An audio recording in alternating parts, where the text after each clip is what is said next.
بسم الله الرحمن الرحيم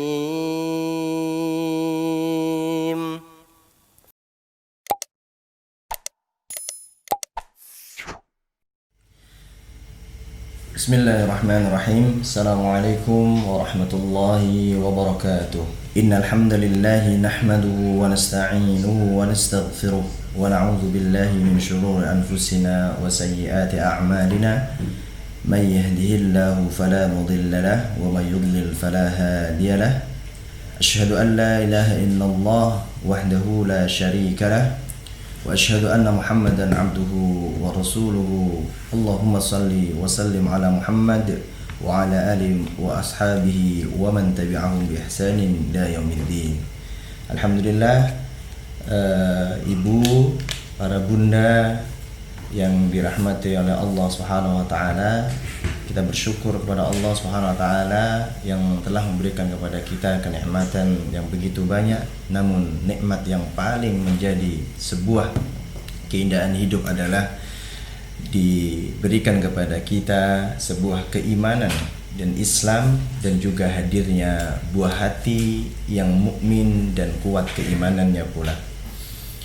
Alhamdulillah, di hari ini insyaallah kita sebagai manusia pasti mengalami sebuah problema ataupun permasalahan-permasalahan dalam mendidik anak, karena terkadang memang kurangnya ilmu dan mungkin kurangnya wawasan di antara kita. Sedangkan kita sudah memahami bagaimana Allah Subhanahu wa taala berfirman untuk senantiasa menjaga keluarga, anak dan keluarga kita, sebagaimana firman-Nya, ya ayyuhalladzina amanu qu anfusakum wa ahlikum nara. Dari ayat inilah insyaallah para bunda, dan mudah-mudahan senantiasa diberi kekuatan dalam mendidik anak. Insyaallah kami akan berikan dan akan hadirkan bersama Ustadz Abu Hafid, Ustadz Ridha Abu Hafid, hafizahullah. Insyaallah akan membahas tentang bagaimana cara dan kita menambah ilmu untuk senantiasa bisa mendidik anak dengan apa yang diinginkan oleh Allah dan Rasulnya. Tidak panjang dan lebar apa yang saya sampaikan, insyaallah segera kami berikan kesempatan kepada Ustadz Ridha Abu Hafid. Mudah-mudahan beliau senantiasa sehat dan diberikan kemudahan dalam hidupnya dan diberkahi umurnya, dan mudah-mudahan Allah segera berikan kepadanya keturunan yang saleh dan salihah insyaallah. Nah, kepada beliau Al-Ustadz, silahkan materi untuk disampaikan, dan dimohon kepada para bunda untuk senantiasa dengan seksama mendengarkan dan dicatat sebagai bentuk keseriusan kita dalam mendidik anak, karena memang catatan adalah senjata yang terbaik agar kita menjadi senantiasa ingat apa yang kita pelajari. Nah, kepada beliau falyatafaddal mashkura. Bismillahirrahmanirrahim. Assalamualaikum warahmatullahi wabarakatuh. Waalaikumsalam warahmatullahi wabarakatuh. Alhamdulillah rabbil alamin, wassalatu wassalamu ala nabiyyina Muhammadin wa ala alihi wa ashabihi ajma'in, amma ba'd. Alhamdulillah, segala puji bagi Allah Subhanahu wa taala yang senantiasa memberikan kita taufik dan hidayahnya sehingga kita bisa senantiasa beribadah kepada Allah Subhanahu wa taala. Dan semoga Allah Subhanahu wa taala senantiasa memberikan kita keistiqamahan di dalam menjalankan syariat Allah Subhanahu wa taala sampai akhir hayat kita. Amin. Dan salat serta salam kita aturkan pada baginda Nabi kita Muhammad sallallahu alaihi wasallam yang telah menyampaikan syariat Islam kepada kita semua sehingga kita bisa beribadah kepada Allah Subhanahu wa taala dengan apa-apa yang diridhai oleh Allah Subhanahu wa taala. Dan insyaallah di pagi hari ini kita akan bahas tentang permasalahan yang penting tentang pendidikan anak, di mana anak ini adalah sebagai tabungan kita yang akan jadi amal jariah bagi kita apabila kita bisa mendidiknya dengan sebaik-baiknya sesuai dengan perintah Allah Subhanahu wa taala. Bahkan harta yang paling berharga adalah anak kita.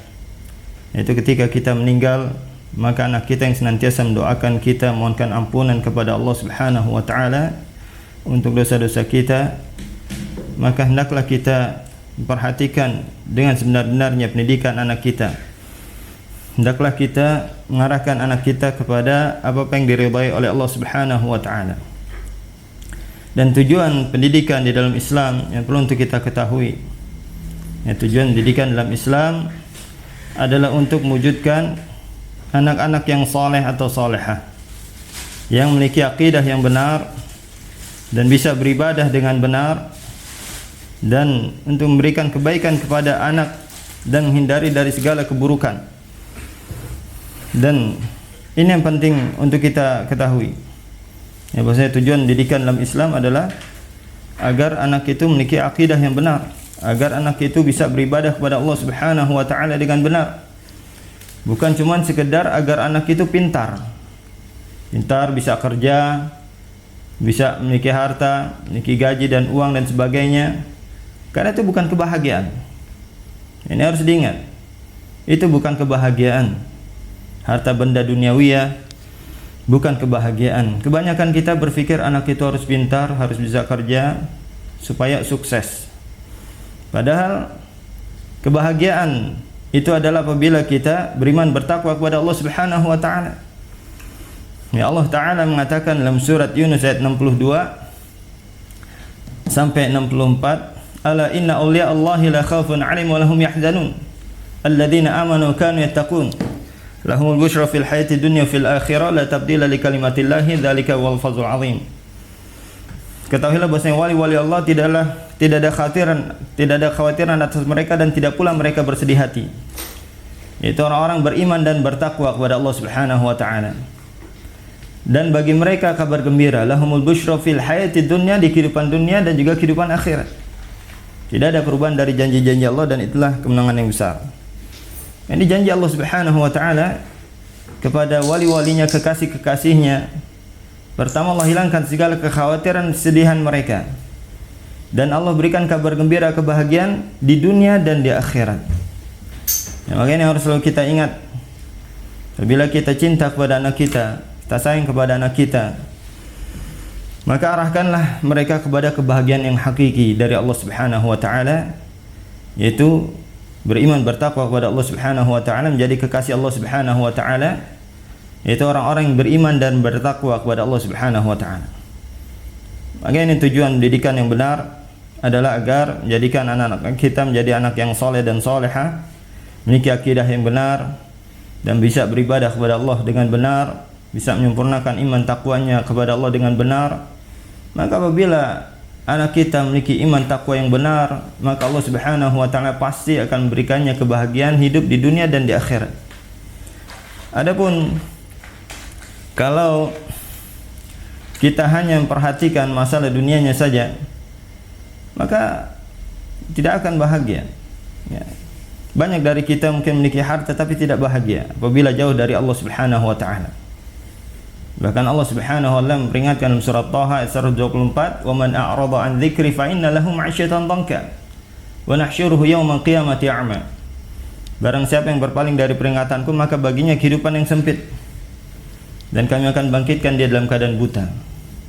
Apabila berpaling dari peringatan Allah, walaupun mungkin kelihatan dari sisi dunianya dia memiliki banyak harta, tapi apabila tidak beriman bertakwa kepada Allah dan berpaling dari peringatan Allah Subhanahu wa taala, maka baginya kehidupan yang sempit.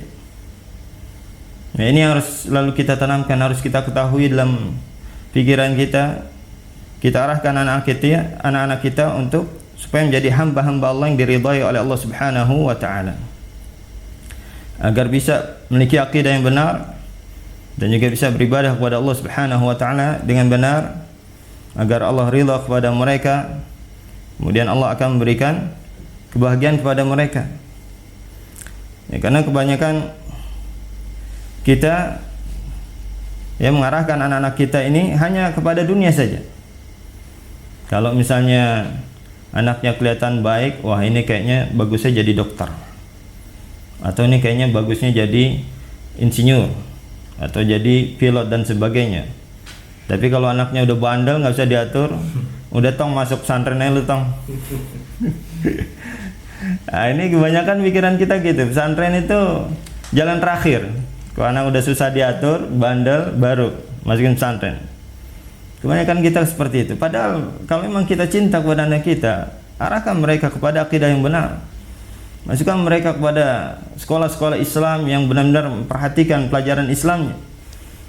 Kalau di sekolah umum paling sekolah pelajaran agamanya seminggu sekali, itu pun nggak tahu apa yang diajarkan.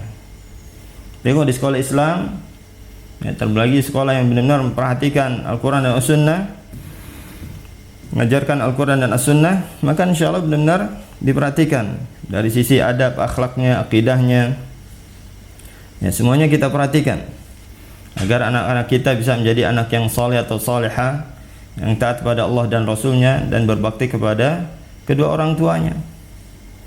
Nah, ini dipikirkan, jangan sampai kita masukkan anak kita ke tempat yang kurang perhatikan masalah agamanya, dan arahkan mereka kepada kebahagiaan dunia dan akhirat, ya, kebahagiaan dunia dan akhirat. Jangan hanya kita pikirkan kebahagiaan dunianya saja, karena justru yang utama itu adalah kebahagiaan di akhirat. Nah, ini yang harus selalu kita ingat juga, bahwasanya kebahagiaan yang sungguhnya, kesuksesan yang sungguhnya itu apabila kita sudah masuk dalam surga Allah Subhanahu wa taala. Ya, sebagaimana Allah taala tegaskan dalam surat Ali Imran ayat 185, "Faman zuhziha 'anil nari wa udkhilal jannata faqad faz. Wa mal hayatud dunya illa mata'ul ghurur." Barang siapa yang dijauhkan dari api neraka dan dimasukkan ke dalam surga, maka itulah orang yang telah sukses dan beruntung. Ya, dan tidaklah kehidupan dunia ini kecuali kesenangan yang menipu. Ini yang harus selalu kita ingat, Bapak-bapak, ibu-ibu, ya, orang tua murid dan semua kaum muslimin, bahwasanya kebahagiaan yang sungguhnya, kesuksesan yang sungguhnya itu kalau kita sudah masuk surga. Ya, bukan cuma sukses di dunia saja. Karena kebanyakan kita mikirnya namanya sukses apa sih? Oh, sukses itu Ustaz kalau kita sudah punya kerjaan, sudah punya rumah, sudah punya kendaraan, sudah punya uang, sudah punya semua kemewahan dunia. Maka kita katakan belum, itu belum sukses. Sukses itu kalau kita sudah masuk surga. Kenapa? Karena kalau sukses di dunia saja, kalau di akhiratnya sengsara, percuma, sia-sia, tidak ada nilainya sama sekali. Ya, Rasulullah SAW mengingatkan kita dengan sebuah hadis yang perlu untuk selalu kita ingat, yang diriwayatkan oleh Imam Bukhari, ya, di mana Rasulullah SAW mengatakan, "Yu'ta bi an'am ahli nar, yu'ta bi an'am ahli jannah, yu'ta bi an'am ahli nar." Didatangkan seorang yang paling merasakan kenikmatan di dunia, bi an'am ahli dunya wa hum min ahli nar. Didatangkan orang yang paling merasakan kenikmatan dunia dan dia termasuk dari ahli nar. Fa isbaghu fin nari sabqatan faqila lahu hal ra'aita khairan qad, hal wajadta khairan qad, qala la wallahi ya rab. Kemudian dicelupkan ke neraka sekali celupan saja. Kemudian diangkat lagi dan ditanya kepada dia, apakah engkau merasakan kenikmatan sedikit pun? Maka dia mengatakan, demi Allah ya Rabb, saya tidak merasakan kenikmatan sedikit pun. Padahal disebutkan dalam hadis ini bi an'am, orang yang paling merasakan semua kenikmatan dunia. Ya, dia bi an'am ahli dunia, orang paling merasakan kenikmatan dunia. Dari zaman Nabi Adam sampai hari kiamat, dia orang paling merasakan kenikmatan dunia. Bukan cuman orang paling kaya saja. Kalau orang paling kaya mungkin banyak pantangannya, nggak boleh makan ini, nggak boleh makan itu. Ya, ini dalam hadis ini disebutkan orang paling merasakan kenikmatan dunia semuanya, orang paling kaya dan paling merasakan kenikmatan dunia. Tapi termasuk dari ahli nar, dimasukkan ke neraka sebentar saja, ditanya, apakah engkau merasakan kenikmatan wahai fulan? Katanya, demi Allah ya Rabb, saya nggak merasakan kenikmatan sedikit pun. Lupa langsung semua kenikmatan hebat luar biasa yang dia rasakan di dunia, lupa seketika. Cuman dicelupkan di neraka sekali celupan. Maka kesuksesan dunia saja sia-sia, tidak ada artinya. Sungguh merugi bagi orang hanya mengejar kenikmatan dunia. Makanya harus kita ingat, ya, apabila kita memang sayang kepada anak kita, kita cinta kepada anak kita, arahkan anak-anak kita agar mereka mendapatkan kebahagiaan di akhirat. Karena itulah kebahagiaan dunia yang kebahagiaan yang sungguhnya, yaitu kebahagiaan di akhirat apabila kita semua sudah masuk dalam surga Allah Subhanahu wa taala. Ini yang selalu kita ingat, ya, bahwasanya kebahagiaan yang sungguhnya itu adalah kebahagiaan di akhirat, yaitu apabila seorang hamba sudah masuk dalam surga Allah Subhanahu wa taala. Ya, oleh karena itu kita arahkan anak-anak kita agar mereka bisa dapatkan kebahagiaan di akhirat. Ya, kita ajarkan akidah yang benar dan kita arahkan mereka pada keridhaan Allah Subhanahu wa taala. Ya, dan kita arahkan mereka, ajarkan mereka tentang agama Allah Subhanahu wa taala. Ya. Jadi kita rubah pola pikirnya. Karena kebanyakan kita hanya mengarahkan anak-anak kita kepada ilmu-ilmu dunia saja. Padahal yang utama adalah ilmu akhirat. Akidah mereka, ibadah mereka, akhlak mereka bagaimana. Dan ilmu dunia tanpa ilmu akhirat maka akan membawa kemudaratan. Tapi kalau ilmu akhirat, ya, dan ilmu dunia yang disertai dengan ilmu akhirat, ilmu agama, maka ilmunya akan memberikan manfaat. Ini harus kita ingat juga bahwasanya semua ilmu apabila disertai dengan keimanan, ketakwaan, maka insyaallah ilmunya akan membawa keberkahan. Ya, dan negeri kita ini hancur oleh orang-orang yang pintar, orang-orang yang berilmu, tapi tidak memiliki agama yang kuat. Korupsi, negeri kita hancur karena korupsi. Dikarenakan banyak orang yang berilmu, yang pintar, tapi kurang dalam masalah agamanya. Padahal Masya Allah kalau kita faham agama, jangankan untuk korupsi ratusan juta, triliunan, 1000 perak aja kita nggak sanggup, kita takut. Karena kata Rasulullah SAW dalam hadis riwayatkan oleh Imam Bukhari dari Abi Hurairah radhiyallahu taala an, Rasulullah SAW bersabda, "Man kanat 'indahu madlamatun li akhihi min 'irdihi min syai' falyatahallalhu minhu al-yawm qabla an la yakuna dinarul dirham. In kana lahu 'amalan salih ukhidha minhu biqadri madlamati wa lam yakun lahu hasanat ukhidha minhu min sayyiati sahibiha fa'umila 'alayhi." Kata Rasulullah SAW, barang siapa di antara kalian memiliki kezaliman pada saudaranya, hendaklah minta halal sekarang di dunia sebelum tidak ada dinar atau dirham. Kalau dia punya amalan soleh, maka diambil dari amalan solehnya diberikan kepada orang yang dizalimi. Kalau dia tidak memiliki amalan soleh, maka diambil dari dosa-dosa orang dizalimi diberikan pada orang yang menzalimi. Ya, naudzubillah. Ini seharusnya bisa masuk surga tapi masuk neraka dikarenakan kezaliman. Dan ini sangat merugikan. Ya, oleh karena itu Rasulullah SAW mengatakan, "Atadruna mal muflis?" Ya, kalian tahu enggak siapa orang yang muflis? Dalam hadis riwayat Muslim, kata Rasulullah SAW, muflis di antara umatku adalah orang yang datang di hari kiamat membawa pahala salat, wasiyam, wazakah, puasa dan zakat, wa ya'ti qad syatama hadza wa daraba hadza wa akala mala hadza, akan tapi dia telah mencaci maki saudaranya dan mengambil harta saudaranya, menumpahkan darah saudaranya, maka fayu'ta hadza min hasanati wa hadza min hasanati. Kemudian orang dizalimi itu diberikan dari kebaikan-kebaikannya yang banyak tadi, sampai kebaikannya hilang. Sebelum dia menyelesaikan kezalimannya, maka diambil dari dosa-dosa orang dizalimi, kemudian diberikan padanya, kemudian orang dimasukkan ke dalam api neraka. Ini orang yang bangkrut, yang seharusnya dia bisa masuk surga tapi masuk neraka dikarenakan kezaliman dia lakukan. Dan akan merugi. Ya, dia mengumpulkan pahala tersebut, dan mengumpulkan pahala itu enggak gampang. Kita sholat belum tentu diterima, belum tentu ikhlas, belum tentu itiba'nya, dan tidak mudah ikhlas itu. Ya, masih harus kita membayar kezaliman kita di akhirat nanti. Maka ini sangat membahayakan kezaliman. Maka kata Rasulullah, "Adz-dzulmu dzulumatun yaumil qiyamah." Kezaliman itu adalah kegelapan di hari kiamat. Maka orang yang faham agama enggak akan berani dia untuk mengambil harta orang lain.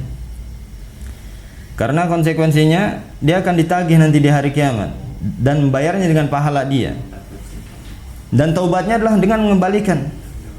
Kata Imam Nawawi di antara syarat taubat, "In kanat malan aw nahwa raddahu lain." Apabila berupa harta yang diambil maka harus dikembalikan. Yang pertama, yuqli 'anil ma'siyah, berlepas diri dari kemaksiatannya. Ayandama 'ala fi'liha, dia menyesali kemaksiatan tersebut. Ayazima alla ya'uda ilahi abada, dia berniat untuk tidak mengulanginya lagi. Wa yabra min haqqi sahibiha, dan dia berlepas diri dari sahabatnya, dari hak sahabatnya. In kanat malan aw nahwa raddahu ilai.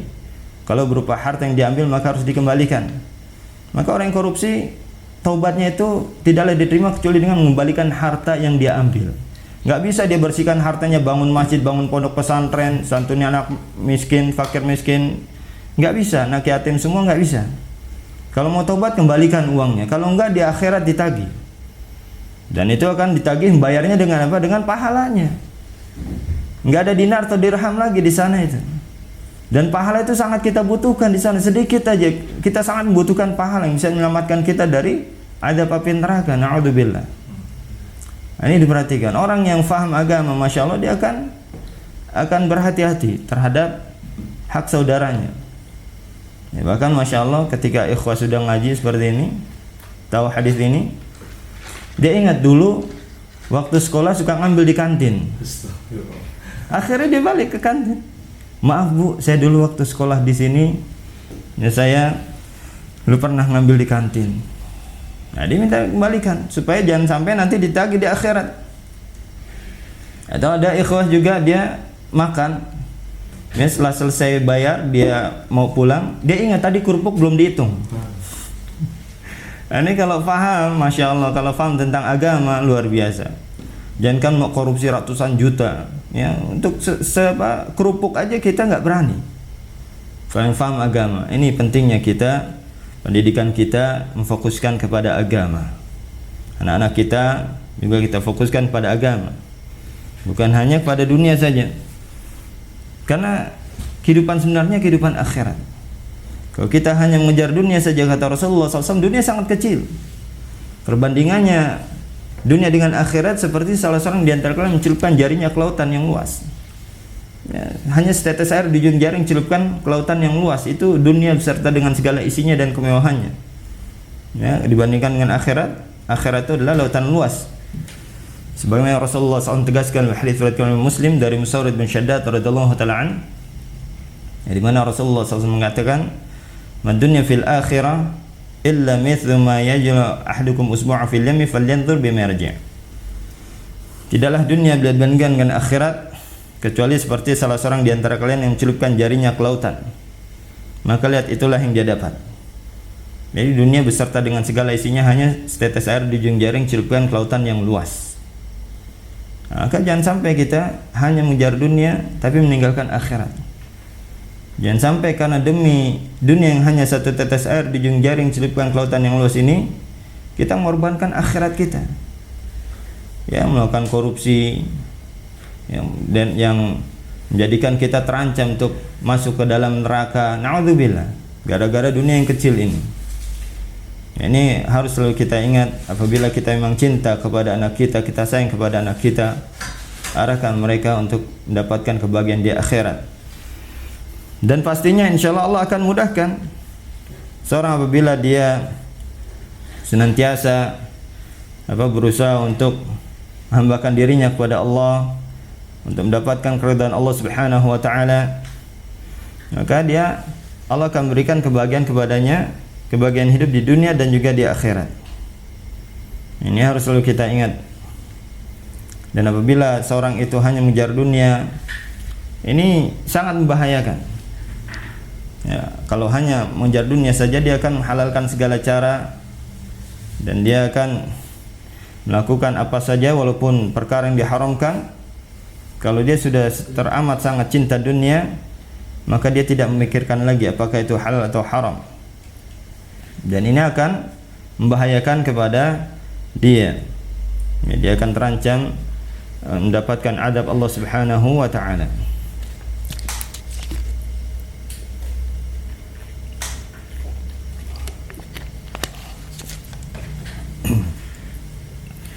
Maka inilah yang perlu untuk kita ketahui. Tujuan pendidikan di dalam Islam adalah agar kita bisa mengarahkan anak kita yang menjadi hamba Allah, yang diridhai Allah, yang memiliki akidah yang benar, dan memiliki bisa beribadah kepada Allah dengan benar, memiliki akhlak yang benar, taat kepada Allah Subhanahu wa taala dan Rasulnya, berbakti kepada orang tuanya, sehingga mereka bisa mendapatkan kebahagiaan hidup di dunia dan juga di akhirat. Kan tapi kalau kita hanya mengarahkan anak kita kepada dunia saja, maka ini akan menjerumuskan dia ke dalam kemaksiatan, kepada hubud dunia, kecintaan pada dunia. Kalau kita tidak mengajarkan agama, maka banyak dari kita yang cenderung pada dunia dan cinta dunia. Dan ini sangat membahayakan. Ya, terlalu teramat sangat cinta dunia, ini sangat membahayakan. Karena dia akan bisa menghalalkan segala cara untuk bisa mendapatkan dunia. Bahkan Rasulullah SAW memperingatkan akan bahayanya cinta dunia.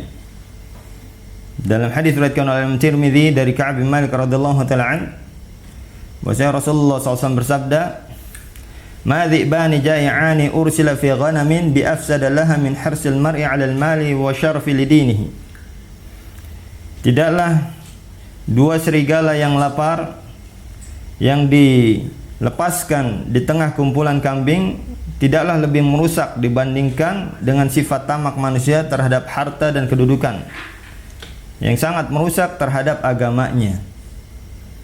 Nah, ini diperhatikan bahaya hubud dunia. Kalau kita teramat sangat cinta dunia, maka akan merusak agama kita, bahkan lebih merusak daripada dua serigala yang dilepas di tengah-tengah kambing. Dua serigala yang lapar. Kita bisa bayangkan bagaimana serigala yang lapar itu dilepas di tengah-tengah kambing, dia akan merusak, membunuh, memakan semua kambing yang ada. Nah, ini cinta dunia itu lebih merusak lagi, lebih merusak terhadap agama seorang. Tidak memperhatikan hal dan haramnya, semua ditimbang dengan dunia. Ya, mau sedekah dia enggan mengeluarkannya karena takut terkurangi harta dunianya. Mau silaturahim, dia takut berkurang waktunya. Saya waktu sejam ini bisa menghasilkan berapa ratus ribu, berapa juta. Mau silaturahim atau mau birrul walidain, tidak punya waktu. Waktu saya padat. Ya, semua dihitung dengan dunia. Kalau saya menemani orang tua saya berjam-jam, nanti uang saya habis, uang saya hilang. Karena waktu saya sangat berharga, setiap detiknya, setiap menitnya. Semua ditimbang dengan dunia. Ya, ketika dapat musibah, dia kesusahan. Karena dia tahu musibah itu mengurangi dunia dia. Berbeda dengan orang yang beriman, musibah, masya Allah, ini kesempatan dia mendapatkan pahala. Dan kesempatan digugurkan dosa ketika musibah. Maka ini bahayanya cinta dunia, dia akan merusak agama seorang. Maka kalau kita cinta kepada anak-anak kita dan sayang kepada anak kita, ya kita arahkan pada agama, kepada kebahagiaan akhirat. Ya nanti insyaallah Allah akan berikan kebahagiaan dunia. Ya, seperti yang Allah Ta'ala jelaskan tadi dalam surat Yunus. Sungguhnya wali-wali Allah, kekasih-kasih Allah, la khaufun alaihim wa lahum yahzanun. Tidak ada khawatiran atas mereka dan tidak pula mereka bersedih hati, yaitu orang-orang beriman bertakwa kepada Allah Subhanahu wa taala. Itu orang beriman bertakwa kepada Allah Subhanahu wa taala. Allah hilangkan segala kekhawatirannya, kesedihannya. Ya, jadi kalau kita masih suka khawatir, masih suka sedih, coba perbaiki iman takwa kita kepada Allah, perbaiki ibadah kita kepada Allah, perbanyak istighfar. Karena janji Allah pasti. Ya, janji Allah pasti kepada orang beriman, wali-wali Allah, kekasih-kasih Allah, Allah akan hilangkan segala kesedihan dan kesusahannya. Ya, ini yang dijanjikan Allah Subhanahu wa taala. Maka apabila kita arahkan anak kita kepada keridhaan Allah, kepada iman takwa kepada Allah, maka Allah akan memberikannya kebahagiaan di dunia dan juga di akhirat. Nah, ini yang perlu untuk kita luruskan. Tujuan didikan di dalam Islam adalah agar kita mengantarkan anak kita kepada kebahagiaan di dunia dan juga di akhirat. Jadi agar anak kita bisa memiliki akidah yang benar, ibadah yang benar, memiliki iman takwa yang benar, sehingga mereka diridhai oleh Allah Subhanahu wa taala. Dan apabila Allah ridha kepada mereka, maka Allah akan memberikannya kepada mereka kebahagiaan hidup di dunia dan juga di akhirat. Dan apa-apa yang bisa mengantarkan kepada kebahagiaan hidup di dunia dan di akhirat sudah Allah jelaskan semuanya. Ya, sudah jelaskan di dalam Al-Quran dan hadis Nabi SAW. Dan insya Allah kita akan mempelajari bagaimana kita mendidik anak dengan benar yang sesuai dengan apa yang diridhai oleh Allah Subhanahu wa taala. Dan kita mengambil keteladanan dari Nabi Ibrahim alaihissalam. Kita meneladani kesuksesan Nabi Ibrahim alaihissalam, yang mana beliau ini dijuluki bapaknya para nabi, ya, karena para nabi yang datang setelah dia termasuk dari keturunan Nabi Ibrahim alaihissalam. Maka kita meneladani kesuksesan Nabi Ibrahim, bapaknya para nabi, di dalam mendidik anak, ya, karena masya Allah banyak hikmah dari kehidupan beliau. Bahkan Rasulullah SAW diperintahkan untuk mengikuti Nabi Ibrahim, ya, di mana Allah Ta'ala mengatakan dalam surat An-Nahl ayat 123, "Tsumma auhayna ilaika an ittabi' millata Ibrahim hanifa wa ma kana minal musyrikin." Kemudian kami wahyukan kepada engkau agar hendaklah kalian mengikuti agamanya Nabi Ibrahim yang lurus, dan dia sekali-kali bukanlah termasuk dari orang-orang yang musyrik. Maka penting bagi kita untuk meladani Nabi Ibrahim dalam mendidik anak, karena beliau telah sukses di dalam mendidik anaknya. Bahkan para nabi setelah beliau adalah anak turunan beliau, ya, oleh karena itu beliau ini dijuluki bapaknya para nabi. Dan ini menunjukkan keberhasilan beliau. Jadi keberhasilannya bukan cuma kepada anaknya saja, tapi kepada anak turunannya. Nah, ini kuncinya kita harus ketahui bagaimana agar kita sukses di dalam mendidik anak kita, bahkan sampai keturunan kita menjadi anak yang soleh dan soleha. Kita contoh Nabi Ibrahim alaihissalam di dalam mendidik anaknya.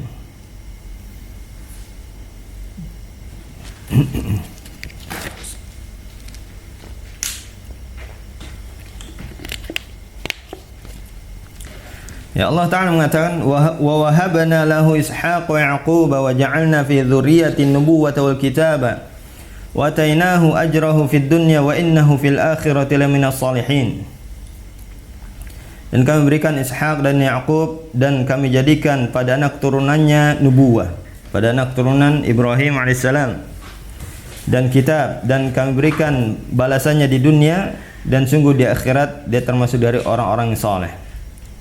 Syekh Abdurrahman bin Nasir As-Sa'di rahimahullah ta'ala mengatakan, mentafsirkan ayat ini dalam tafsir As-Sa'di, tidak ada seorang nabi pun setelah Nabi Ibrahim kecuali berasal dari anak turunan beliau alaihissalam. Dan tidak ada satu kitab pun yang diturunkan kecuali kepada anak keturunan beliau, yaitu Nabi Ibrahim alaihissalam, termasuk kepada penutup para nabi, yaitu Nabi Muhammad sallallahu alaihi wasallam. Ya, ini juga termasuk dari keturunan Nabi Ibrahim alaihissalam.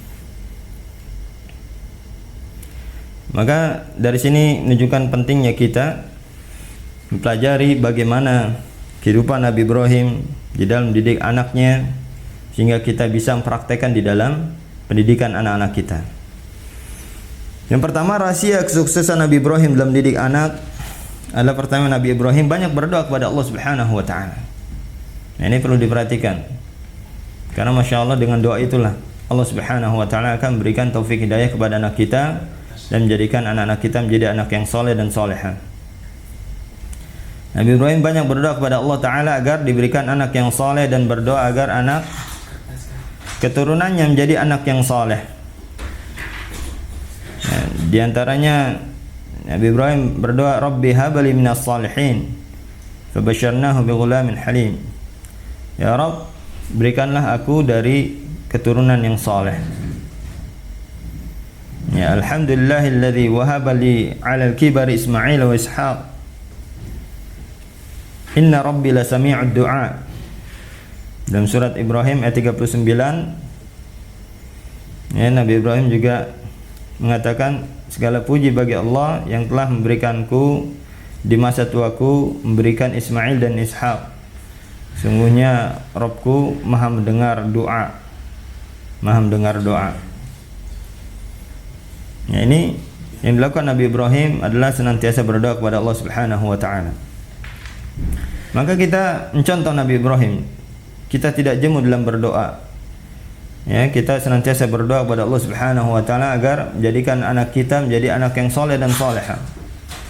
Termasuk di antara doanya adalah apa yang dijelaskan oleh Allah dalam surat Al-Baqarah ayat 128, di mana Allah Ta'ala mengatakan, Rabbana waj'alna muslimaini laka wa min dzurriyyatina ummatan muslimatan laka wa arina manasikana wa tub 'alaina innaka antat tawwabur rahim. Ini termasuk di antara doa Nabi Ibrahim. Ya Rabb kami, jadikanlah kami berdua dua orang yang muslim kepada Engkau dan dari anak turun kami. Ini doanya untuk anak kami dan anak turun kami. Ini senantiasa doanya Nabi Ibrahim itu begitu, Masya Allah. Ya, ummatan muslimatan, umat yang muslimah yang berislam, berserah diri kepada Engkau ya Allah. Dan tunjukilah kami bagaimana cara beribadah kepada Engkau dan terimalah taubat kami. Sungguhnya Engkau Maha penerima taubat dan Maha pengasih. Maka kita berusaha berdoa dengan sungguh-sungguh kepada Allah agar Allah memberikan kita keturunan yang soleh dan soleha. Sebab utama segala kebaikan adalah doa. Ya, kita mohon kepada Allah Subhanahu wa taala. Karena kebaikan datangnya dari Allah Subhanahu wa taala dan atas kehendak Allah Subhanahu wa taala. Bukan karena kehebatan kita, keilmuan kita, harta kita, usaha kita atau yang lain. Ya, jadi semuanya itu karena Allah Subhanahu wa taala, karena takdir Allah, karena hidayah dari Allah Subhanahu wa taala. Ini yang harus selalu kita ingat sehingga kita senantiasa mohon kepada Allah Subhanahu wa taala, berharap kepada Allah Subhanahu wa taala. Maka mintalah kepada Allah kebaikan untuk anak kita agar anak kita menjadi anak yang soleh dan soleha. Ya, karena kalau kita hanya mengandalkan kemampuan kita, ilmu kita, kepintaran kita, maka tidak akan mampu merubah anak kita menjadi anak yang soleh atau soleha. Berapa banyak yang orang tuanya memiliki kepintaran S1, S2, S3, tapi anaknya tidak soleh dan soleha karena hidayah dari Allah Subhanahu wa taala. Dan karena kita tidak bisa berikan hidayah kepada orang lain, bahkan pada orang yang kita cintai. Bahkan Rasulullah SAW saja tidak bisa memberikan hidayah kepada orang yang dicintainya, itu pamannya. Ya, seperti yang Allah Ta'ala tegaskan dalam surat Al-Qasas ayat 56, Innaka la tahdi man ahbabta walakinna Allah yahdi man yasha. Sungguhnya engkau wahai Muhammad SAW tidak bisa memberikan hidayah kepada orang yang kau cintai, akan tapi Allah memberikan hidayah kepada siapa yang dikehendakinya. Dan Allah Maha mengetahui siapa yang mendapatkan petunjuk. Jadi walaupun kita ingin sekali dakwahi anak kita supaya anak kita menjadi anak yang soleh soleha, walaupun kita memiliki kepintaran yang tinggi atau memiliki kemampuan, maka kalau tidak dengan hidayah dari Allah Subhanahu wa taala, anak kita tidak akan bisa menjadi anak yang soleh dan soleha. Maka apabila kita mengetahui ini, hendaklah kita senantiasa perbanyak doa dan berharap dengan penuh harap pada Allah Subhanahu wa taala agar Allah Subhanahu wa taala mengabulkan doa-doa kita. Ya, termasuk di antara perkara penting yang perlu untuk diketahui dalam doa agar doa kita diijabah, dikabulkan oleh Allah Subhanahu wa taala. Ya, pertama kita memuji Allah dan bersalawat kepada Nabi SAW sebelum berdoa. Ini termasuk di antara sunnah yang diajarkan oleh Rasulullah SAW. Ini kita memuji Allah Subhanahu wa taala dan bersalawat kepada Nabi SAW. Sebagaimana dijelaskan dalam hadis riwayat Imam Tirmidzi dari Fadalah ibn Ubaid, qala bainana Rasulullah SAW قاعدا إذ دخل رجل فصلى فقال اللهم اغفر لي وارحمني فقال رسول الله صلى الله عليه وسلم عجلت أيها المصلي إذا صليت فقعدت فاحمد الله بما هو أهله وصل علي ثم دعه قال ثم صلى رجل آخر بعد ذلك فحمد الله وصلى على النبي صلى الله عليه وسلم فقال النبي صلى الله عليه وسلم أيها المصلي ادعوا تجب. رواه الترمذي.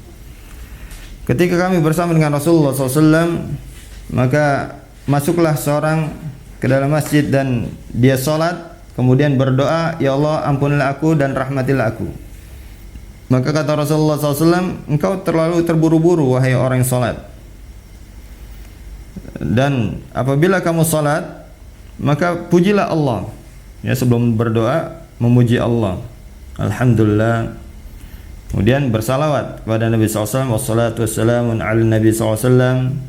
Kemudian baru setelah itu berdoa. Kemudian kamu berdoa. Ya, kemudian datang lagi laki-laki yang lain dan dia duduk dan dia memuji Allah dan bersalawat kepada Nabi SAW. Maka Nabi SAW berkata, wahai orang yang salat, berdoalah maka doamu akan dikabulkan. Ya, maka ini yang harus diperhatikan dalam doa. Sebelum kita berdoa, kita memuji Allah Subhanahu wa taala dan juga bersalawat pada Nabi SAW yang mengucapkan alhamdulillahi wassalatu wassalamun ala Nabi sallallahu alaihi wasallam. Baru kemudian itu kita berdoa kepada Allah Subhanahu wa taala. Ya, kemudian yang perlu diperhatikan, kita berdoa dengan sungguh-sungguh dan husnudzon pada Allah Subhanahu wa taala. Karena kebanyakan kita berdoa hanya di lisan saja, tidak mengetahui apa yang dia baca ketika dia berdoa. Dan padahal yang terpenting dalam doa itu adalah kesungguhan dalam doa. Kita minta kepada Allah dengan sungguh-sungguh agar doa kita dijawab oleh Allah Subhanahu wa taala. Karena orang kafir saja apabila dia minta kepada Allah dengan sungguh-sungguh, maka Allah akan kabulkan doanya dia. Ya, seperti yang Allah Ta'ala tegaskan dalam surat Al-Ankabut ayat 65, di mana Allah Ta'ala mengatakan, fa idza rakibu fil fulki da'u Allah mukhlishina lahuddin falamma najjahum ilal barri idza hum yusyrikun. Ketika orang-orang musyrik berada di kapal di tengah lautan, da'u Allah mukhlishina lahuddin, mereka berdoa dengan sungguh-sungguh mengikhlaskan agama mereka. Kita bisa bayangkan bagaimana seorang yang berdoa di tengah lautan, ya, dihempas ombak, dicekam kematian, dia akan berdoa dengan sungguh-sungguh, ya Rabb tolong ya Rabb, ya Allah tolong ya Allah. Nah, begitulah seharusnya kita berdoa kepada Allah. Supaya doa kita dijabah, kita harus sungguh-sungguh. Sebagaimana kita di tengah lautan, ya, dicekam kematian, kita sungguh-sungguh berdoa. Nah, begitu seharusnya kita berdoa. Karena orang kafir saja dengan doa itu, dengan doa sungguh-sungguh seperti itu dikabulkan oleh Allah Subhanahu wa taala. Falamma najjahum, kata Allah, dan ketika kami selamatkan mereka, setelah mereka berdoa sungguh-sungguh, kami selamatkan mereka ke daratan, mereka kembali kepada kesyirikan. Padahal Allah tahu. Padahal Allah tahu kalau Allah selamatkan dia akan kembali kepada kesyirikan dan dia musyrik. Tapi ketika dia berdoa dengan sungguh-sungguh, Allah kabulkan doanya. Apalagi kita. Ya, kita yang senantiasa berusaha istiqamah dalam beribadah kepada Allah Subhanahu wa taala, kalau kita berdoa dengan sungguh-sungguh, maka insyaallah doa kita akan dijabah. Nah, untuk anak kita, ya Allah tolong ya Allah, anak saya tunjukkan, berikan hidayah agar dia menjadi anak yang soleh dan soleha. Doa minta sungguh-sungguh kepada Allah Subhanahu wa taala. Dan bersabar di dalam didik anak dan berdoa kepada Allah Subhanahu wa taala. Ini perkara penting di dalam berdoa. Ya, berdoa dengan sungguh-sungguh, kesungguhan hati kita, dan kita fahami apa yang kita baca di dalam doa, maka insya Allah doa kita akan dijabah. Dan termasuk di antara perkara yang perlu diperhatikan, hindari barang atau segala sesuatu yang haram, ya, dari harta kita, apa yang kita makan, apa yang kita pakai, karena itu bisa menghalangi doa. Ya, sebagaimana yang Rasulullah SAW tegaskan dalam hadits riwayat Muslim dari Abi Hurairah radhiyallahu taala an, di mana Rasulullah SAW bersabda, ada seorang, thumma dzakara rajula yutilu safar ash'atha aghbara yamuddu yadayhi ila samai ya rab ya rab wa mat'amu haramun wa mashrabu haramun wa malbasu haramun wa ghudhiya bil haram fa anna yustajabu lah. Rawahu Muslim. Kemudian Rasulullah SAW menyebutkan ada seorang yang melakukan perjalanan jauh, yang rambutnya acak-acakan, yang pakaian compang-camping dan berdebu, kemudian mengangkat tangannya ke langit. Ini padahal Masya Allah termasuk di antara sebab-sebab dikabulkannya doa. Ya, seorang yang safar, kemudian dalam keadaan dia menderita dan mengangkat tangan ke langit, tapi dikarenakan dia mengatakan dia makan makanan yang haram dan minum yang haram, kata Rasulullah SAW, dan memakai pakaian yang haram dan dikenyangkan dari barang yang haram, kata Rasulullah, bagaimana doanya bisa dikabulkan? Maka agar doa kita dikabulkan, ya kita hindari perkara-perkara yang haram, karena itu bisa menjadikan doa kita tidak dikabulkan oleh Allah Subhanahu wa taala. Ya, ini termasuk diantara kiat dari beberapa kiat yang insyaallah akan kita sebutkan. Ya, kita berapa kali pertemuan kita akan membahas tentang kiat-kiat Nabi Ibrahim di dalam didik anak, ya, yang semoga insyaallah bisa menjadikan ilmu yang bermanfaat bagi kita di dalam didik anak, ya, agar anak kita bisa menjadi anak yang saleh dan salehah. Ya, semoga apa yang Anda sampaikan bermanfaat bagi kita semua. Mungkin kita berikan waktu tanya jawab, ya Pak Yudi, insyaallah, ya. Mungkin ada yang mau memberikan tanya jawab, kita persilahkan waktunya. Syukran katsiran ala ustadzina. Alhamdulillah atas keterangan yang begitu Masya Allah menjadikan pengingat buat kita, di mana di awal disebutkan tentang bagaimana pentingnya mendidik generasi Islam agar senantiasa memahami sunnah dengan baik dan juga memahami dan mempunyai akidah yang kuat. Tidak hanya keinginan dunia yang kita besarkan kepada mereka, namun juga akidah Islam yang baik, itu yang akan menjadi kebahagiaan sesungguhnya. Nah, para pendengar, Bunda, dan mungkin ada sebagian dari bapak-bapak, silahkan jika ada suatu pertanyaan-pertanyaan yang ingin ditanyakan, kami silahkan untuk mengangkat tangan melalui via Zoom, ya, silahkan.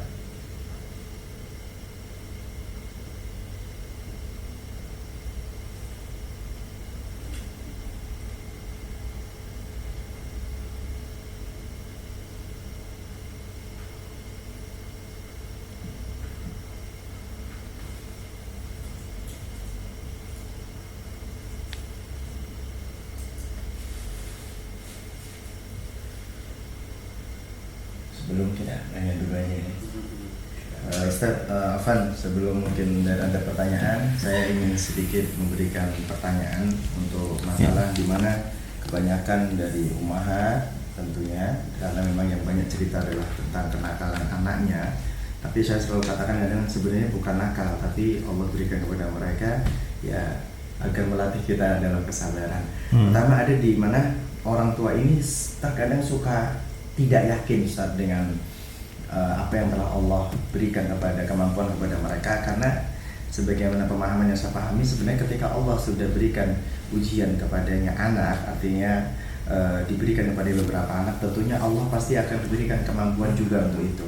Nah, Ustaz, bagaimana kiat nih agar kita ini yakin dengan supaya tadi doanya harus doa dengan baik, dengan penuh keyakinan. Apa kiat agar kita timbul keyakinan yang mantap, agar kita tahu bahwa insya Allah doa kita akan dikabulkan. Apa yang harus kita lakukan, atau memang sebagian istri ataupun sebagian ummahat itu senantiasa hanya bersandar ke suami nggak mendukung dan yang lain-lain, padahal dia punya Allah. Maksudnya kiat-kiat aja agar istri itu terkadang single, ya, artinya mendidik sendiri. Nah, bagaimana kiat agar mereka, para ummahat itu kokoh dalam mendidik sebagaimana pendidikan Hajar kepada Ismail. Nah, ya, bismillahirrahmanirrahim. Yang pertama, kita ingat bahwasanya Allah Subhanahu wa taala tidaklah membebankan kita kecuali sesuai dengan kesanggupan hamba-Nya. Ya, sebagaimana Allah Taala tegaskan surat Al-Baqarah ayat 286, di mana Allah Taala mengatakan la yukallifullahu nafsan illa wus'aha laha ma kasabat wa 'alaiha maktasabat. Allah Subhanahu wa taala tidaklah membebankan seorang kecuali sesuai dengan kesanggupan hamba-Nya. Ini satu, pertama. Kemudian kita ingat bahwasanya dakwah yang utama adalah kepada keluarga. Ya, kepada keluarga terlebih dahulu kita bersabar berdakwah kepada keluarga kita. Dan apabila anak kita mungkin susah diatur, kita doakan dan kita berharap pada Allah agar Allah membukakan hidayah baginya, dan bersabar di dalam berdakwah terhadap keluarga, ya, walaupun mungkin dengan waktu yang lama. Dan kita ingat bahwa hidayah itu bukan di tangan kita, kita hanya menyampaikan saja. Ini juga bisa membuat kita menjadi lebih kuat di dalam berdakwah kepada keluarga kita. Jadi kita ingat, kita hanya menyampaikan saja, bahkan kepada anak kita.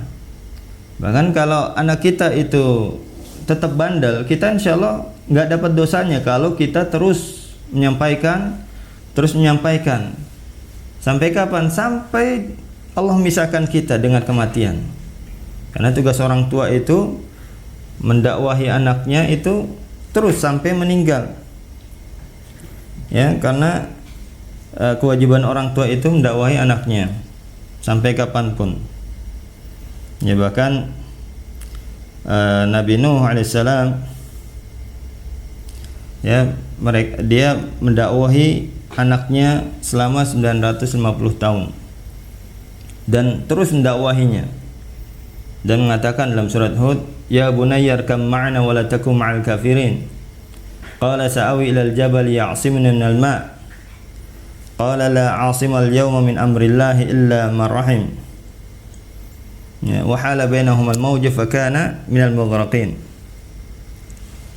Dalam surat Hud ayat 42 sampai 43, ya, di mana Allah Ta'ala mengatakan, kisahkan tentang Nabi Nuh, wahai anakku, kemarilah bersama dengan kami dan janganlah kamu bersama dengan orang-orang kafir. Maka kata anaknya, aku akan mencari berlindung di gunung yang akan melindungiku dari air ini. Maka kata Nabi Nuh, tidak ada yang bisa menyelamatkan seorang di hari ini kecuali dengan perkara Allah, dengan izin dari Allah, kecuali dengan rahmat dari Allah Subhanahu wa ta'ala. Dan keduanya dipisahkan oleh ombak, dan anaknya termasuk dari orang-orang ditenggelamkan. Ini kisah penting yang perlu untuk kita ingat, karena banyak dari kita yang beranggapan kalau udah gede itu udah bukan tanggung jawab orang tua. Oh, udah gede, udah nikah, udah urusan masing-masing. Enggak. Orang tua masih kewajiban dakwahi anaknya sampai meninggal. Ini Nabi Nuh sampai dipisahkan oleh ombak, sampai ditenggelamkan. Sampai memang benar-benar Allah misahkan mereka di dunia ini dengan kematian. Padahal 950 tahun. Dikisahkan Nabi Nuh itu dakwahi anaknya 950 tahun. Ini kebanyakan kita berpikirnya kalau udah gede udahlah Ustaz, urusan masing-masing. Atau kalau udah dinasihati, udah Ustaz, udah capek ngomong nasihatin dia, nggak denger, akhirnya lepas tangan. Nggak boleh. Terus nasihati, udah Ustaz, terus nasihati sampai kematian memisahkan kalian. Itu kewajiban orang tua seperti itu. Bersabar di dalam nasihati dan terus menasihati. Dan di sini juga menunjukkan orang tua nggak dapat dosanya kalau dia terus menasihati. Kalau membiarkan baru dia dapat dosanya. Udah Ustaz, udah nasihati bandel anaknya, udah susah, udahlah biarin. Nah, terus orang tua tetap dapat dosanya tuh kalau dia berhenti menasihati. Tapi kalau orang tua terus nasihati dan terus nasihati sampai meninggal, maka orang tua nggak akan dapat dosanya. Seperti Nabi Nuh, anaknya nggak taat, tapi Nabi Nuh terus mendakwahi anaknya sampai Allah misahkan mereka dengan kematian. Ini perlu diingat juga. Jadi tugas kita hanya menyampaikan saja, sampaikan. Ya, selama kita menyampaikan dan kita sudah menyampaikan, maka kita nggak dapat dosanya, nggak dapat dosa jarah. Jadi nggak usah kita berusaha payah, wah gimana sih kamu harus nurut, nggak usah. Tugas kita menyampaikan saja, terus menyampaikan, nak gini ya nak, terus dan ulangi terus. Ya, jadi nggak usah kita beban gitu, wah anak saya nggak ini gimana, saya takut gini, nggak usah takut. Yang penting intinya apa? Kita terus menyampaikan sampai kematian misahkan kita. Gitu. Dan itu juga poin penting. Bahwasanya dakwah kepada anak itu sampai kematian misahkan kita, bukan cuma sekedar sekali dua kali kita kasih tahu terus anak nggak nurut kita lepas tangan, nggak boleh. Ya, terus dakwah anak itu sampai meninggal. Walaupun anak sudah nikah, ya terus dinasihati, terus dipantau terus, nggak lepas tangan. Karena kebanyakan kita seperti itu. Oh, udah nikah Sat, udah gede Sat, udah tahu mana yang benar mana yang salah. Nah, kita nggak usah ikut campur lah. Bukan ikut campur, masih kewajiban kita mendakwahi anak kita, ku anfusakum wa ahlikum naro, itu masih ahlikum, itu masih keluarga kalian, keluarga kita. Maka ayat ini masih tetap, ya, ku anfusakum, jagalah diri kalian dan keluarga kalian dari api neraka. Ini sampai kita meninggalkan dunia ini, kewajiban dakwah pada keluarga itu terus, ya, nggak boleh kita lepas tangan. Dan tidak perlu kita merasa terbebani, wah nih kalau bandel saya akan dapat dosanya. Enggak. kita nggak akan dapat dosanya insya Allah. Karena Nabi Nuh alaihissalam juga nggak akan dapat dosanya selama apa? Kita menasihati terus dan terus menasihati. Ya, ini juga perlu insya Allah diketahui agar kita tidak terlalu beban, ya, kita bisa sabar di dalam mendidik anak kita. Allah Taala. Alhamdulillah, Masya Allah, itu jawaban yang sangat mewakili dari kita semua ini Ustaz. Karena memang terkadang di antara kita mempertanyakan tentang hal demikian. Dan diingat wahai Bunda, karena memang kewajiban kita hanya menyampaikan dan terus memohon kepada Allah dengan sungguh-sungguh, niscaya Allah akan kabulkan insya Allah doa kita. Ustaz, Alhamdulillah, masuk satu pertanyaan Ustaz dari jamaah kita. Bagaimana kiat mendidik anak perempuan? Apakah perlu untuk dimasukkan ke pondok pesantren? Pada usia berapa sebaiknya mulai memasukkan anak tersebut ke sekolah? Ini mungkin lebih spesifik akhwat Ustaz, ya, anak perempuannya. Perlu tidak ke pondok ataupun usia berapa nih kita harus tegas? Mungkin saya kira lebih ke situ, karena kebanyakan begitu ingin ke pondok tapi banyak di antara mereka yang menolak. Nah gitu, mungkin pertanyaan ini lebih fokus ke situ. Namanya Ustaz, jazakallah khairan. Iya. Untuk anak, kalau anak pribadi itu kalau SMP itu masih kasihan untuk dipondokkan, kasihan banget. Ya, karena mereka mungkin masih belum bisa mandiri. Kadang kita juga dapat laporan-laporan dari anak didik kita yang kena penyakit kulit sampai gatal-gatal parah, ya, sampai harus dibawa ke dokter, sampai dipulangkan. Itu kasihan, anak itu belum paham mereka masalah membersihkan dirinya dan sebagainya, dan juga belum lagi dari mentalnya. Itu Masya Allah, pisah dari orang tua itu berat, ya, berat. Karena Anda merasakan juga di Yaman, di Timur Tengah tuh 6 tahun nggak pulang-pulang, ya, nggak ketemu orang tua. Kadang kangen, kadang rindu, Masya Allah. Padahal udah gede, udah jenggotan. Apalagi anak kecil, dia memang masih membutuhkan kasih sayang ibunya, orang tuanya. Anak pribadi nggak menyarankan kalau SMP, ya. Kecuali makanya insya Allah kalau pribadi sih bikin ada rencana itu paling pulang sore atau pulang seminggu sekali, ya itu lebih asal. Seminggu sekali bisa ketemu orang tuanya dia, jangan sampai bertahun-tahun nggak ketemu, berbulan-bulan. Kasihan anak itu, kadang kita lihat dia nangis, dia apa, jadi malah nggak konsentrasi, belajarnya juga nggak masuk. Ya, kalau seminggu sekali mungkin mereka masih bisa sabar, oh nanti seminggu sekali pulang ketemu abi umi gitu, itu lebih asal kalau menurut anak. Dan untuk akhwat, ya, kalau memang dia pondoknya itu jauh, ini kan berkaitan dengan hukum safar, harus diperhatikan pondoknya itu. Pertama, ketika dia ke pondok itu diantar orang tuanya atau mahramnya ke sana.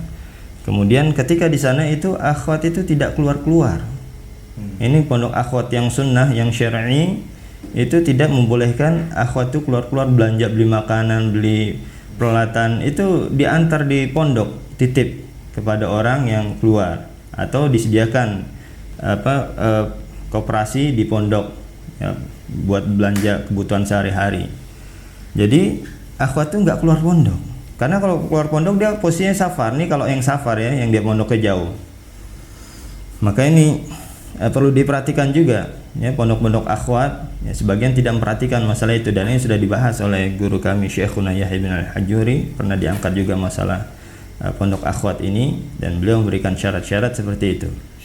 Ya, jadi akhwat itu tidak keluar dari pondok itu, dan kalau dia sakit, kalau bisa ininya walinya itu datang atau mahramnya datang mengantarnya ke rumah sakit atau menjemputnya pulang, bukan dibawa ke rumah sakit, kecuali darurat ya mungkin harus. Ya memang harus, tapi kalau tidak darurat maka seperti itu yang harus dilakukan. Ya, ini perlu diperhatikan. Jadi memperhatikan gimana nih pondoknya, dari sisi ikhtilat atau tidaknya, dari sisi pengajarannya, dari sisi syarat-syaratnya, bagaimana, apakah boleh keluar atau tidak, bagaimana kebutuhan mereka gitu, apakah mereka harus keluar sendiri dan sebagainya, itu harus diperhatikan. Ya, jangan sampai kita juga ingin mendapatkan ilmu tapi berbuat maksiat, ya nanti takutnya ilmunya tidak berkah. Ya Allah Ta'ala. Nah Ustaz, untuk masalah tadi safar Ustaz, ya, mungkin ternyata qadarullah dan alhamdulillah pondoknya dekat Ustaz, nggak sampai jarak safar. Apakah berarti dalam hal ini pondok itu kan dia tahu contoh anak-anak yang dekat, apakah boleh kemudian memberikan izin doa? Contoh kan misalnya memang rumah mereka dekat, tapi hanya cuma 1 kilo 2 kilo dari pondok tersebut. Ya, jadi asalnya perempuan itu kan di rumah, waqarna fi buyutikum, ya tetaplah di rumah-rumah kalian. Dan kata Rasulullah SAW, innal mar'ata aurah idza kharajat istasyrafa syaitan. Sungguhnya wanita itu aurat, apabila dia keluar maka dihiasi oleh syaitan. Ya, maka sebaiknya juga keluarnya itu tidak keluar. Kalau memang bisa diwakili, ya dia titipkan kepada orang yang bisa membelikan, ya maka dia juga membelikan. Ya, Allah Ta'ala ini untuk menghindari fitnah wanita. Dan syarat syafar itu syarat ditemani mahram juga, itu bukan cuma safar aja. Buktinya Rasulullah SAW ketika di itikaf, Rasulullah itikaf, kemudian dijenguk oleh istrinya Sofia, kemudian ketika Sofia pulang diantar oleh Rasulullah SAW. Padahal kita tahu bahwa orang itikaf itu kan nggak boleh jenguk orang sakit atau ziarah kubur. Kenapa kok diantar? Ini menunjukkan mengantar istrinya itu wajib. Kenapa? Karena ada dikhawatirkan fitnah. Nah, makanya ini juga pesan pada para suami, kalau bisa istrinya diantar. Nah, karena kita di sini di Indonesia, di Jakarta ini apalagi fitnah rawan, perempuan sendirian itu dibegal, diganggu di jalan. Ya, kalau bisa kita ada waktu kita antar istri kita kemanapun, kita antar.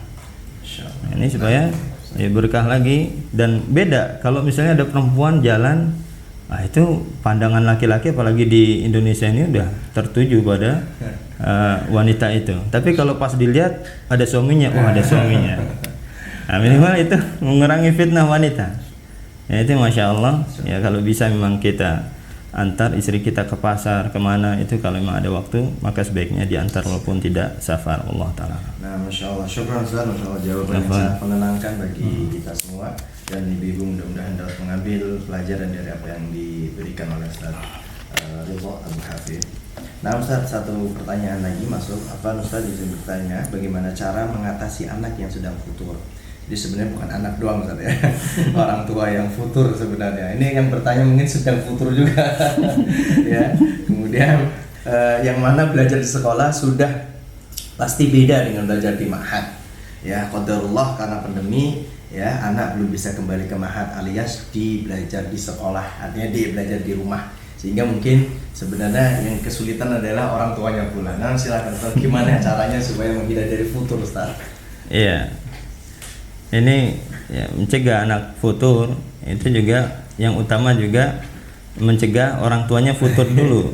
Ini dulu yang harus diperbaiki, atau ya itu ininya dulu orang tuanya. Kalau orang tuanya semangat, insya Allah anaknya akan terbawa semangat. Tapi orang tuanya udah futur, udah malas Umi, udah malas, udah capek, anaknya juga futur. Nah, jadi orang tuanya juga harus semangat juga. Dan Syekh Mukbil itu menasihati kita kalau kita sedang futur dalam thalabul ilm, baca kisah-kisah para ulama. Ya, bacakan kisah-kisah para ulama gimana mereka Masya Allah perjuangan dalam menuntut ilmu, ya, sampai melakukan rihlah dari negeri satu ke negeri yang lainnya, sampai mungkin tidak makan. Ya, baca kisah-kisah mereka, kesungguhan mereka. Imam Syafi'i sampai bersungguh-sungguh dia ngambil dari pelepah korma, dia buat menulis. Dia mau bekerja sama gurunya asalkan bisa belajar sama gurunya. Masya Allah, kisah-kisah yang mengagumkan dari para ulama kita dalam menuntut ilmu. Ya, itu coba kita baca sama anak-anak kita, dan kita kasih tahu bagaimana mereka semangat dalam menuntut ilmu, dan tujuan kita belajar agar kita bisa menjadi hamba yang diridhai oleh Allah, dan kita ikhlas.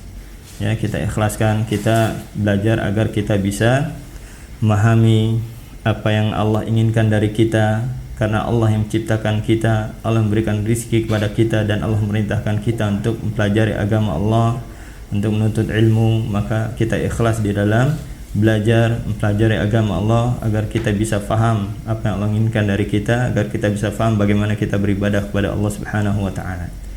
Ya, dan baca keutamaan-keutamaan ilmu.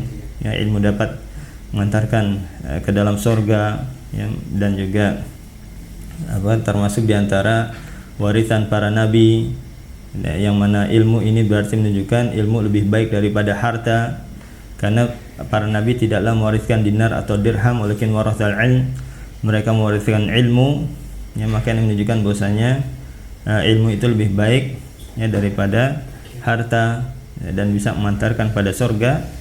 Maka keutamaan ilmu itu kita baca lagi, dan kita baca syarahnya, penjelasannya, ya, agar kita bisa bersemangat di dalam menuntut ilmu. Ya Allah Ta'ala.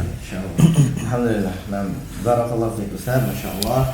Jawaban ini mewakili kita juga sebagai orang tua yang memang seharusnya tidak boleh futur terlebih dahulu. Justru kita ibaratnya adalah tameng buat mereka untuk ketika futur justru kita semakin semangat. Nah, mudah-mudahan ummahat dan para bapak semakin paham ya. Jadi harusnya kita yang menebalkan diri dengan keilmuan dan ingat baca kisah mungkin para sahabat, para ulama yang kemudian mereka akan memberikan inspirasi yang baik buat kita. Nah, satu pertanyaan lagi Ustaz masuk. Bismillah Ustaz, bagaimana menghadapi anak didik yang bandel dan mempengaruhi? Mungkin kita katakan jangan bandel kali ya. Kurang bisa diatur ya. Tayyib ya. Anak didik yang susah untuk diatur dan mempengaruhi teman-temannya untuk berbuat buruk di dalam kelas. Ini jadi pengaruhnya sangat luar biasa. Mungkin ini seperti seorang guru ya. Kemudian apakah perlu dipisah kelasnya ya, dijadikan belajar sendiri atau bagaimana Ustaz kira-kira? Jadi seorang guru yang kebingungan ini anak ini terlihat susah untuk diatur sehingga mempengaruhi yang lainnya Ustaz. Kira-kira bagaimana solusi yang paling baik Ustaz? Silakan atau Ya, anak bandel itu bisa jadi itu juga dari rumahnya juga, karena mungkin di rumahnya tontonan televisinya kurang diperhatikan dan juga pergaulannya. Maka sebab-sebab itu yang harus kita perhatikan. Kalau kita ingin anak kita menjadi baik, itu sebab-sebab itu yang menjadikan dia menjadi bandel itu kita perhatikan apa? Kita cari apa yang menyebabkan dia menjadi bandel. Karena asalnya anak itu kata Rasulullah SAW yuladu ala fitrah, dilahirkan dalam keadaan fitrah baik anak itu ya. Maka fa bawahu yuhawidani aw nasrani aw majusani, orang tuanya lah menjadikan dia Yahudi, Majusi atau Nasrani. Nah, kalau gitu kita harus ada kerjasama dengan orang tuanya ini. Gimana di rumahnya Bu, Pak, bergaulnya sama siapa, nontonnya sama siapa, apa yang ditonton, itu dulu harus kita hilangkan ini, kita perbaiki. Sebelum kita perbaiki anaknya, sebab-sebabnya itu kita ketahui. Oh, rupanya di rumah suka nonton ini yang film-film berandal itu, yang senangnya pukul-pukulan, smackdown dan sebagainya. Wah, ini pantesan anaknya bandel. Ini harus di stop. Kita harus tahu sebab-sebabnya. Ini pasti ada sebabnya. Atau dari temannya, oh temannya ada temannya yang bandel tuh. Ah, itu harus dipisahkan. Ya, ini harus kita ketahui sebabnya dia menjadi bandel, karena asalnya anak itu baik. Nah, setelah kita ketahui baru bicara dengan anak itu, bukan memerintah tapi diajak bicara. Kamu kalau begini ya saya nggak Ustadz nggak suka gitu. Kamu kalau begini nanti konsekuensinya gini. Diajak berpikir anak itu, bukan cuman kamu jangan begini, kamu jangan begini. Ya, kalau kita marah itu jangan bentak-bentak. Bilang Ustadz nggak suka, Abi nggak suka. Karena kalau kita bentak-bentak ya, dia taunya kita sebel sama dia, benci sama dia ya. Tapi kalau kita bilang Abi nggak suka, Umi nggak suka, atau Ustadz nggak suka, dia tahu oh ini perbuatan yang tidak disukai oleh Abi Uminya atau Ustadznya. Itu insya Allah akan lebih mereka dengar. Kalau seperti itu mereka jadinya merasa berusaha untuk dicintai atau disukai oleh Abi Uminya atau gurunya, dan kita kasih alasan-alasan ya kepada mereka agar mereka bisa paham apa yang kita perintahkan. Jadi bukan cuma sekedar memerintahkan, tapi kita kasih tahu alasannya. Itu insya Allah biasanya lebih didengar oleh anak. Ya, kalau memang misalnya dia terlalu bandel, kita kasih hukuman yang ringan, menulis misalnya, saya berjanji tidak akan mengulanginya lagi, saya berjanji tidak akan mengulangi ini dan itu. Ya, saya nulis 1 lembar, 2 lembar. Kalau ini lagi ditambah lagi, misalnya kamu melakukan lagi ditambah lagi, ya dibolehkan juga memberikan hukuman yang ringan seperti itu, hukuman yang mendidik, ya, agar dia juga insya Allah bisa berubah. Ya, Allah Ta'ala itu yang menurut anak insya Allah bisa dilakukan. Nah, Masya Allah, Alhamdulillah, syukur Ustaz. Bagaimana ibu-ibu, Insya Allah jawaban yang luar biasa, dimana ternyata memang kita sebagai pendidik yang harus mempertebal kesabaran ya, afrih alaina sabra, yaitu yang harus kita terus didik atau latih diri kita agar senantiasa bersabar. Mungkin salah satunya apa yang disampaikan Ustaz, coba saya tambahkan satu, di mana terkadang anak kecil itu suka dengan hadiah. Ketika sudah melihat perilaku mereka yang berubah, berikan mereka support hadiah, walaupun hanya sekedar permen gitu ataupun apa. Mungkin itu bisa mempengaruhi bahwasanya oh kalau saya berbuat baik, saya dikasih hadiah loh. Nah, kemudian insya Allah dia akan berubah dengan sendirinya. Insya Allah bisa. Ada pertanyaan lagi Mas? Sudah. Alhamdulillah. Jadi kita cukup. Ustaz silakan ditutup dulu Ustaz. Ya, alhamdulillah. Kesimpulan. Alhamdulillah, semoga apa yang Anda sampaikan ya bermanfaat bagi kita semua, dan semoga Allah Subhanahu wa taala berikan kita tunjuk taufik dan hidayahnya agar kita bisa mendidik anak kita dengan benar dan berikan kesabaran. Ya, karena memang dibutuhkan kesabaran di dalam didik anak, dan insya Allah apabila kita bersabar ya, maka Allah Subhanahu wa taala akan memberikan kita apa yang bisa membahagiakan kita, ya, memberikan pahala yang besar, dan juga berikan hidayah kepada anak-anak kita insyaallah taala. Dan apabila memang misalnya Allah belum berikan hidayah kepada anak kita, jadi ini juga termasuk diantara kiat Ustaz agar kita bisa sabar dalam didik anak. Kita anggap anak itu sebagai ujian, dan ujian kita ini masih lebih ringan daripada ujian saudara kita di Palestina, di Suriah, mereka dibantai, disiksa. Kita paling diuji dengan anak kita yang bandel, cuman itu aja. Insyaallah ya benar. Ini anggap ujian tuh. Ujian kita masih sabar enggak? Masih tetap beriman pada Allah enggak? Masih tetap istiqomah enggak dalam menuntut ilmu? Ini ujian kita ini, dan ujian kita masih lebih ringan. Termasuk tadi diantaranya yang sekolah di rumah anaknya, ini ujian itu. Daripada coba ujian saudara kita di Palestina, di Suriah, perang mereka, bahkan dibantai, disiksa, dibunuh, bahkan diperkosa. Hari demi hari mereka lalui dengan tangisan dan ketakutan. Kita masih dalam keadaan aman. Paling ujian anak yang bandel, anak yang susah belajar, itu aja ujian kita ringan. Ya, dibanding ujian saudara kita tetap istiqomah, jangan sampai juga kepada anak kita justru malah ya kita lepas tangan. Itu berarti nggak sabar kita. Ya, nggak sabar kalau kita seperti itu. Maka bersabar di dalam didik anak kita. Ujian orang-orang terdahulu, bahkan Bilal bin Rabah ditindih batu besar, disiksa, para sahabat, bahkan orang sebelum kita, kata Rasulullah SAW itu ada yang yu'khadhu rajulu fa'fallahu fil ard fayaj'al fiha fayatabil minsyar fayadha'al nisfain fayadha'u ala ra'si fayaj'al nisfain. Dalam hadis riwayat Imam Bukhari dari Khabbab bin al-Ard radhiyallahu ta'ala an, Rasulullah SAW mengatakan orang dulu itu ada yang dibuatkan lubang, dimasukkan ke lubang situ, kemudian dibawakan gergaji, ditaruh di atas kepala, dibelah dua, dan ada yang disisir dengan sisir besi antara tulangnya dan dagingnya. Yang demikian itu tidak memalingkan mereka dari agama Allah. Artinya tetap istiqomah dalam keimanan, ketakwaan, dan di atas ketaatan kepada Allah Subhanahu wa taala. Kalau kita enggak sabar, ini berarti kita udah berkurang keimanan kita kepada Allah, karena Allah perintahkan kita untuk bersabar dalam didik anak. Ya, ku anfusakum wahlikum nar, jagalah diri kalian dan keluarga kalian dari api neraka. Ya, Allah perintahkan kita untuk bersabar mendidik keluarga kita. Maka ya kita harus bersabar ya, daripada saudara kita yang ujiannya lebih berat, kita masih lebih ringan. Ya Allah Ta'ala, semoga Allah memberikan kita kesabaran dan kekuatan di dalam didik anak kita, dan semoga apa yang disampaikan bermanfaat bagi kita semua.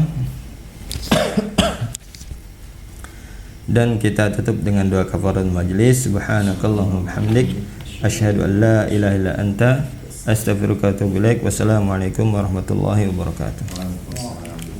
Alhamdulillah, ayyuhal ummahat, insyaallah apa yang disampaikan oleh Ustaz sangat bermanfaat buat kita semua, dan yang perlu kita garis bawahi tentunya adalah di mana ujian yang paling berat bagi seorang orang tua tentunya adalah mendidik anak agar mereka menjadi yang baik. Namun apa yang disampaikan beliau, yaitu jika memang berat kita bandingkan ujian-ujian terhadap yang Allah berikan kepada orang lain, tentunya lebih berat mereka dibanding kita yang hanya sekedar mendidik anak. Namun apa yang disampaikan beliau salah satunya adalah kiat dari pendidikan Nabi Ibrahim. Yang pertama, intinya semua itu bisa dikalahkan dengan memperbanyak doa dan dengan sungguh-sungguh dengan berdoanya.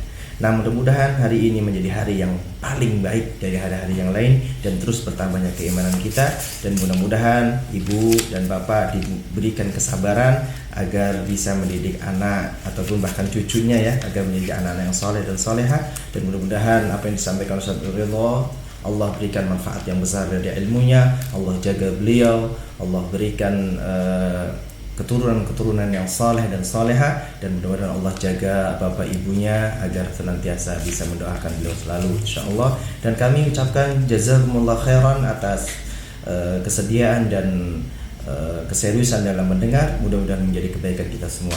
Dan akhirul kalam, saya mohon maaf apabila ada kesalahan, dan wallahu a'lam bishawab. Assalamualaikum warahmatullahi wabarakatuh.